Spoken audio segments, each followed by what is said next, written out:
Welcome to our channel around ஆச்சி.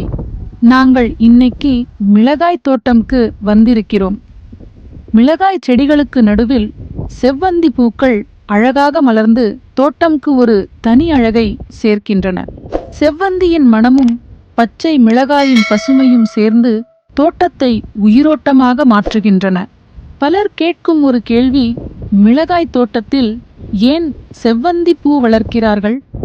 செவ்வந்தி பூ ஒரு அலங்கார செடி மட்டுமல்ல, இது இயற்கையான முறையில் பூச்சிகளை கட்டுப்படுத்த உதவும் ஒரு பயிர். மிளகாய் செடிகளை தாக்கும் சில தீங்கு செய்யும் பூச்சிகள் செவ்வந்தி பூவின் மணத்தால் தோட்டத்திற்கு வராமல் விலகிச் செல்கின்றன. இப்போ நாங்க மிளகாய் செடியை பார்ப்போம். ஒவ்வொரு மிளகாயிலும் மண்ணின் வாசனையும் வெயிலின் உஷ்ணமும் உழைப்பின் மதிப்பும் நிறைந்திருக்கிறது. நாங்கள் கதை பேசிக்கிட்டு மிளகாய்களை பறிக்க போறோம்.